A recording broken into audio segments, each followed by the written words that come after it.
नमस्कार। इस समय हम मौजूद हैं बाबा बूढ़ा अमरनाथ चट्टानी मंदिर में और आपको बताते हैं कि यहाँ पे हमारे साथ पंडित जी हैं अरुण शर्मा जी। उनसे भी बात करेंगे, मंदिर के इतिहास के बारे में जानना चाहेंगे। पंडित जी, मंदिर का इतिहास क्या है? बोलो श्री बाबा बुद्ध अमरनाथ की जय।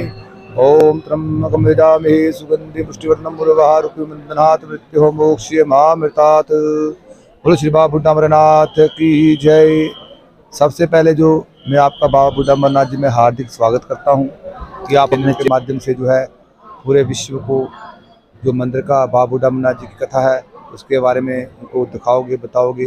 और जो देख रहे हैं मैं सबका जो है तहे दिल से अभिनंदन करता हूँ, स्वागत करता हूँ कि इस कथा को सुनने के बाद यहाँ आएँ और बाबा बुद्ध अमरनाथ जी की जो है दर्शन करें और अपनी मनोकामना को पूर्ण करें। यह जो हमारा बाबा बुद्ध अमरनाथ जी स्थान है, ये कहा जाता है कि ये स्वयंभू प्रकट है, स्वयं खुद प्रकट है। आप शंभू खुद प्रकट है, किसी ने बनाया नहीं है। ये कहा जाता है कि ये जो स्थान है ये सतयुग के समय का है। हमारे सनातन में 4 युग आते हैं। सबसे पहले सतयुग आता है, फिर त्रेता आता है, फिर द्वापर आता है, फिर आता है कलयुग। ये स्थान जो है सतयुग के समय का है। सतयुग में जो है भगवान यहाँ कैसे विराजमान हुए, कहा जाता है कि आप जानते हैं भोलेनाथ जी की जो अर्धांगिनी थी माता पार्वती जी, तो माता पार्वती जी ने जो है पहले 108 बार जन्म लिया। जैसे हम मृत्यु लोक में हैं वैसे माता भी मृत्यु लोक में थी, बार बार जन्मना और बार बार उत्पन्न होना, बार बार मरना। तो कहा जाता है जब माता जी ने 109वीं बार जन्म लिया, क्योंकि जो भोलेनाथ के गले में आप रुंडू की माला देखते हो, जो मस्तक हैं वो सब माता पार्वती जी के हैं। इतनी बार माता जी मृत्यु को प्राप्त हुई, भगवान ने जो है उनके अपने गले में डाल दी। जब माता जी ने 109वीं बार जन्म लिया तो माता जी के जो है मन में एक इच्छा हुई कि मैंने जो है भोलेनाथ जी को अपने पति के रूप में प्राप्त करना है। उन्हें जो है बाल अवस्था से जो है तप शुरू कर दिया, क्योंकि भगवान जो है तप से प्रसन्न होते हैं। भगवान को पैसे से पसंद नहीं होते हैं, श्रद्धा भाव और भक्ति से पसंद होते हैं। तो माता जी का जो तप था कठोर हो गया, तो माता जी ने जो इतना कठोर तप किया कि भोलेनाथ जी प्रसन्न हो गए। प्रसन्न होने के बाद भोलेनाथ जी ने उनसे कहा कि आप वर मांगिए। तो उन्हें जो है माता जी ने कहा कि आप मेरे को जो अपनी अर्धांगिनी के रूप में स्वीकार करें। तो भोलेनाथ जी ने उनको वर दिया। वर देने के बाद जो है वो अंतर ध्यान हो गई। जब अंतर ध्यान हो गए तो कुछ समय के बाद माता पार्वती और भोलेनाथ जी का विवाह हो गया। विवाह होने के बाद भोलेनाथ और माता पार्वती जी जो है कैलाश पर्वत पर चले गए। कैलाश पर्वत पर कुछ समय बीतने के बाद माता के मन में एक विचार आया कि भोलेनाथ जी अमर हैं तो मैं अमर नहीं हूँ। तो उन्होंने भोले बाबा जी से प्रार्थना की कि आप मेरे को अमर कथा सुना के अमर करें, क्योंकि उनकी अर्धांगिनी थी। भोलेनाथ जी ने उनकी जो है प्रार्थना स्वीकार की। स्वीकार करने के बाद भोलेनाथ जी ने ये निश्चय किया कि जो अमर कथा होगी वो पृथ्वी लोक पर होगी, कैलाश पर्वत पर नहीं होगी। तो भगवान जी को जो कथा करने के लिए कोई स्थान चाहिए था। जब वो कैलाश पर्वत से कोई स्थान की खोज में निकले, यहाँ पहुँचे, उनको ये स्थान जो है बहुत प्रिय लगा। उनके मन को ये स्थान भा गया। तो भोलेनाथ जी ने ये निश्चय किया कि अमर कथा यहाँ पर की जाएगी। जब यहाँ पर अमर कथा शुरू की गई, माता जी को सामने बिठाया गया। भोलेनाथ जो है समाधि में चले गए अमर कथा करने के लिए। जब भोलेनाथ जी ने अमर कथा शुरू की तो कारणवश जो है माता जी को नींद आ गई और माता जी सो गई। एक पेड़ था, पेड़ पर 2 कबूतर थे। कथा उन्हें सुननी शुरू कर दी। जब कथा भगवान जी कर रहे थे तो भगवान जी को होंके की आवाज़ आ रही थी। जब कथा शुरू की गई तो जब कथा वो दोनों कबूतर कथा सुन के अमर हो गए। जब कथा समाप्त हुई, भोलेनाथ जी जो है समाधि से बाहर आए। माता जी की नींद टूटी। माता जी ने जो है भोलेनाथ जी से हाथ जोड़ के प्रार्थना की कि आप मेरे को जो है अमर कथा सुना के अमर करें। भोलेनाथ जी ने कहा मैंने जो है अमर कथा सुना के अमर समाप्त कर चुका हूँ। तो माता ने कहा मैंने नहीं सुनी। इस पर भोलेनाथ जी को क्रोध आ गया कि जब मैं कथा कर रहा था कौन सुन रहा था। उन्हें अपने दिव्य दृष्टि से देखा, जो 2 कबूतर कथा सुन के अमर हो चुके थे वो दिखाई दिए। इस पर भोलेनाथ जी को क्रोध आ गया कि मैं माता जी को कथा सुना रहा था, ये 2 कथा सुन के अमर हो चुके हैं। भगवान उनको मारने के लिए उनके पीछे भागे। वो दोनों कबूतर यहाँ से भाग के श्रीनगर बरसाने अमरनाथ गुफा में छुप गए। जब यहाँ से भोलेनाथ और माता पार्वती जी वहाँ पर पहुँची तो माता पार्वती जी ने जो है भोलेनाथ जी से हाथ जोड़ के प्रार्थना की, विनती की कि ये दोनों अमर हो चुके हैं, क्योंकि अमर चीज़ कोई मरती नहीं है, नष्ट नहीं होती। आप जो है इन्हें क्षमा करें तो हमें जो है वापस अमर कथा सुनाएं। इसमें भोलेनाथ जी को क्रोध शांत हुआ। शांत होने के बाद माता जी को वहाँ बर्फानी अमरनाथ जी में अमर कथा सुना के अमर किया गया। कहने का भाव है कथा जो है बाबा बुद्ध अमरनाथ जी शुरू हुई थी, वो खत्म जाके कहाँ हुई, बर्फानी अमरनाथ। ये स्थान जो है एक सिद्ध पीठ स्थान है, ये कभी नष्ट नहीं होता। जब युग चेंज होता है ये स्थान जो है मिट्टी में दब जाता है। कहते जब सतयुग समाप्त हुआ, प्रलय हुई, ये स्थान जो है मिट्टी में दब गया। फिर त्रेता युग आया। त्रेता युग में जो रावण के दादाजी थे पुलस्त मुनि, उनके मन में एक भाव आया कि मैंने जो है तप करना है। जब वो ध्यान में बैठे उनको ये स्थान जो है दिव्य दृष्टि में आया। वो यहाँ पर आए। इस स्थान को मिट्टी से बाहर निकाला। यहाँ उन्होंने 10,000 साल तप किया पुलस्त मुनि ने। कहते हैं जब त्रेता समाप्त हुआ, प्रलय हुई, ये स्थान जो है फिर मिट्टी में लिप्त हो गया। फिर द्वापर युग आया।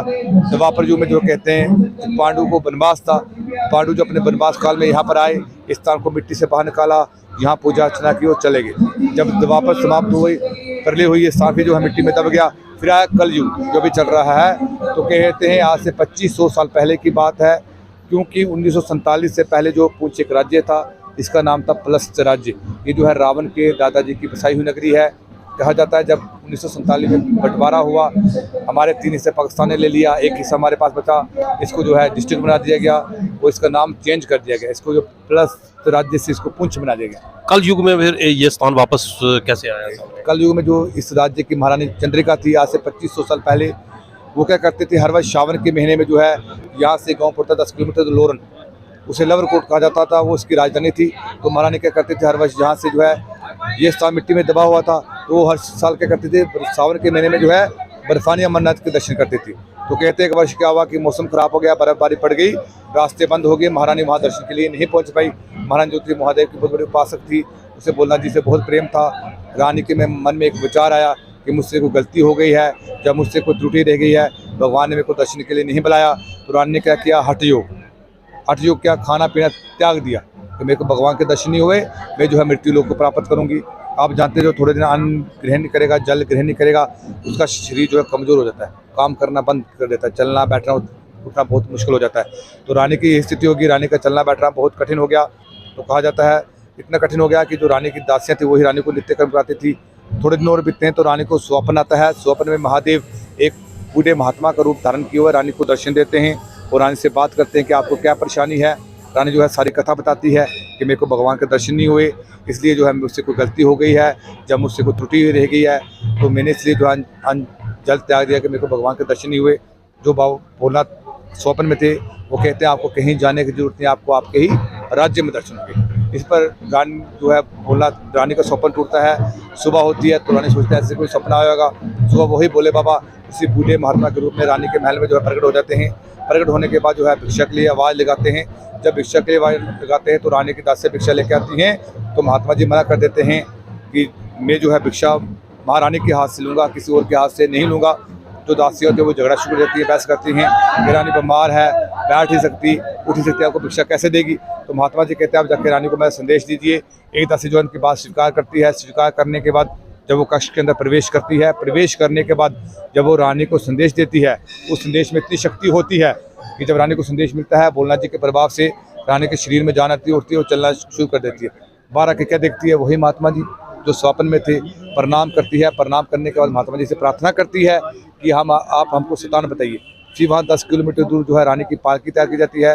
पालकी में महारानी को बिठाया जाता है, सैनिकों को साथ लिया जाता है, महात्मा जी को साथ लिया जाता है। वहाँ से कीर्तन भजन करते करते यहाँ पहुँचते हैं। जब यहाँ पहुँचते हैं, ये स्थान जो है मिट्टी में दबा होता है।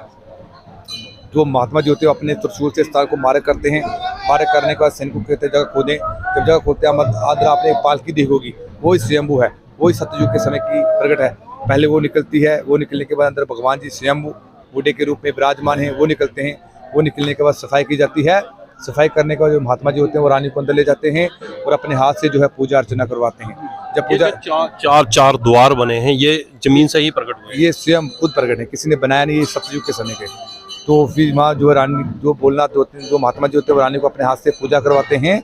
पूजा समाप्त होने के बाद वो रानी को वर देते हैं। क्या वर देते हैं कि जो कोई बूढ़ा है, बीमार है, किसी कारणवश अपने जीवन काल में जो है बर्फानी अमरनाथ जी के दर्शन नहीं कर पाएगा, बाबा बूढ़ा अमरनाथ जी के दर्शन करेगा, उसकी यात्रा पूर्ण मानी जाएगी। और जो बर्फानी अमरनाथ जी के दर्शन करने के बाद बाबा बूढ़ा अमरनाथ जी के दर्शन नहीं करेगा, उसकी यात्रा कभी पूर्ण नहीं मानी जाएगी। बोलो श्री बाबा बूढ़ा अमरनाथ की। पंडित जी एक छोटी सी बात और, जो यहाँ पे एक जिसको हम बाणगंगा कहते हैं, चश्मा है, कहा जाता है कि वो पानी काफी दूर से आता है, कहाँ से आता है, उसका इतिहास क्या है? कहा जाता है कि सबसे पहले आप जो मंदिर के बैक साइड पीछे जो है नदी बहती है, उसका नाम है पलस्त गंगा। उसको कहा जाता है पलस्त गंगा।